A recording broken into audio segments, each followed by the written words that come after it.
Thank you for coming. Welcome to the announcement of the 51st recipient of the David L. Underwood Memorial Lecture Award. I am Emily Lassick, your 50th Underwood recipient, and I am joined by Marie McCool, the 49th recipient. And while we may be in a new location, the importance of this award has remained unchanged. I see a number of people who are past award winners, along with visitors, administrators, faculty, and staff who are all here waiting to see who our newest recipient will be. The announcement of the recipient is as much a part of the tradition as the lecture itself. It all stems from David L. Underwood, who was known for his love of education. He was deeply concerned with welfare of both students and staff, and his dedication went way beyond our norm. And he tirelessly gave his talents and treasure to further the educational mission here at Florissant Valley. And while we are no longer in the David L. Underwood Library, his legacy continues with the plaques and the pictures that are just inside our new location, right inside those doors to your left. Recipients of the Underwood Memorial Lecture Award demonstrate the same dedication and commitment that David L. Underwood did. Chosen by a committee of peers, the recipient exhibits excellence in instruction and a genuine humanistic concern for students, faculty, staff, and all areas of education. So the criteria was adopted by the committee in October of 1975, and we still use it today. They must currently be employed here at Florissant Valley. They must have a strong record of achieving excellence in instruction or instruction-related activities. They must have a record of evidence that shows a contribution to the field of education, as well as that humanistic concern for everyone here at Flo Valley. They must make contributions clearly beyond what is normally expected, and these contributions must have been demonstrated over an extended period of time. And of course, they must have done this while here at Flo Valley. Now let's learn a little bit about our recipient. I get the fun part of saying the clues this year. All right, clues about number 51. This person spent most of their childhood growing up on a working farm, but they know absolutely nothing about farming. In high school, they were in a TV commercial for a local store selling men's formal wear.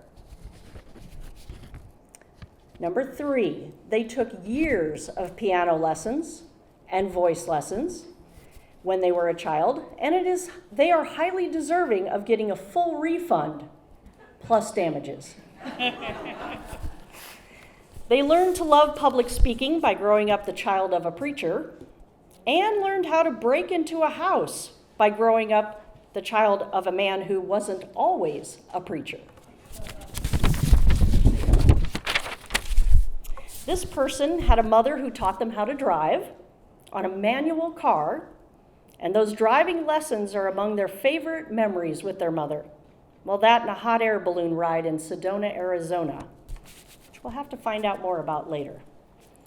During college, they spent 6 months hanging out in an Amish community on the weekend for research purposes. This person saw the ocean for the first time at 19 years of age and immediately fell in love, choosing to go to graduate school partly based on being close to a beach. They have no regrets. Number 8, once they had their car roll through 3 parking lots on campus without hitting a single tree, another car, or a person. They wonder if this happened because they improperly parked their car or was there another cause. We'll never know, and nothing can be proven.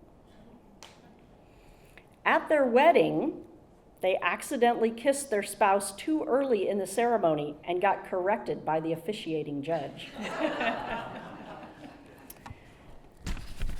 And our last clue, number 51, believes they have had the best jobs and the best coworkers over the years, which includes working in an ice cream shop because it had great perks, a local bookstore, a small office supply store, and a couple of diners. They believe they've made lifelong friends and great mentors at each stop along the way. Their professional jobs are only topped by the job of being a very proud aunt and uncle to nieces and nephews, and the very proud parent to two of the coolest humans on the planet. Can you guess who number 51 is?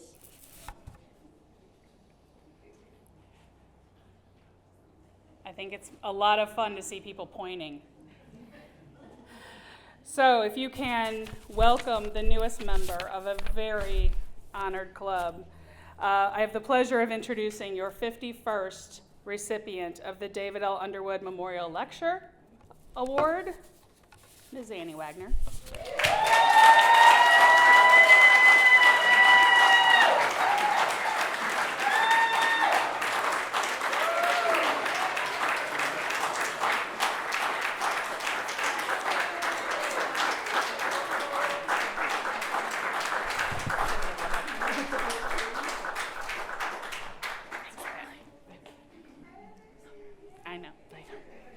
Hi.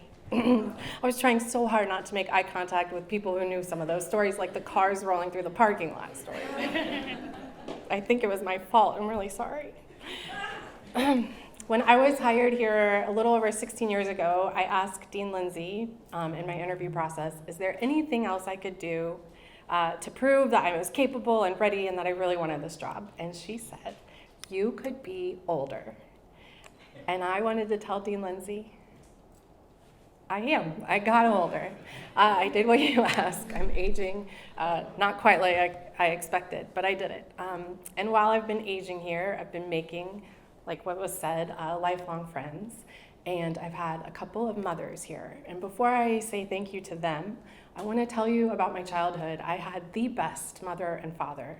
And so my incompetencies as an adult do not reflect their parenting. They really did raise me better than this.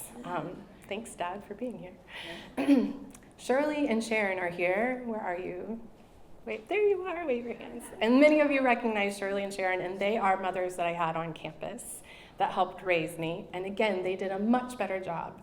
And Shirley often had to say to me when I wasn't listening, much like a child, I told you so, Annie. Yes, that's right. That's right. I've had older siblings on campus, LaRonda, Sophia, who have helped raise me as I came into St. Louis Community College. And so I want to say thank you to those names and to all of the folks that are in the room. And you know that you help me on a daily basis and that you've helped raise me.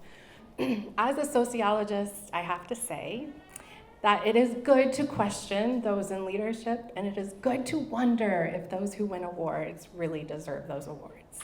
And I want you to know with all sincerity that I have been wondering that ever since Emily told me.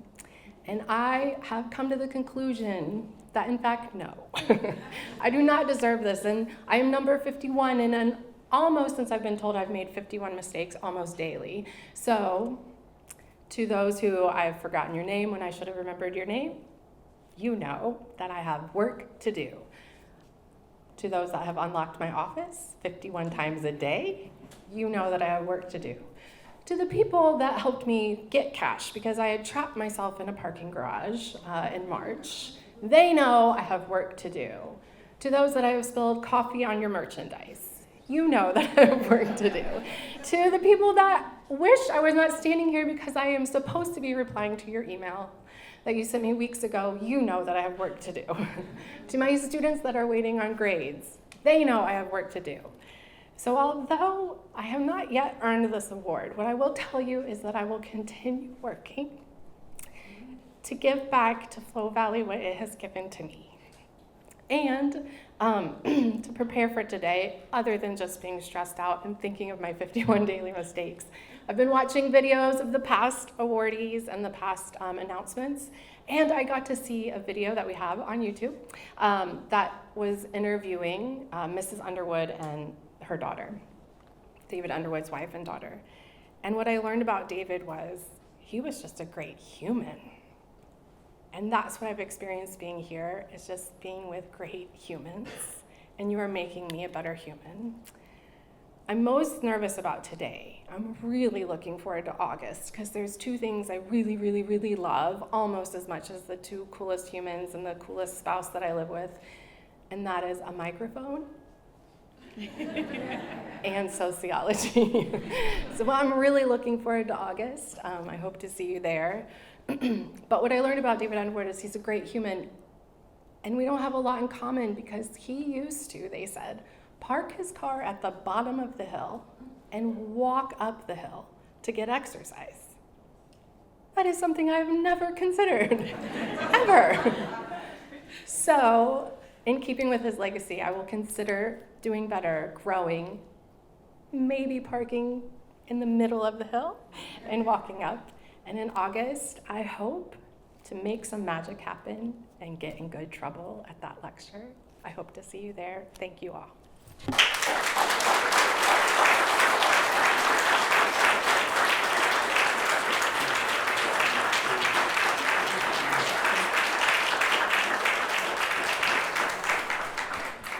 Thank you all for coming to celebrate our announcement for this year's recipient. We have some refreshments and, of course, camaraderie with our colleagues and friends for the rest of the time. Thank you all for taking some of your time to be here today.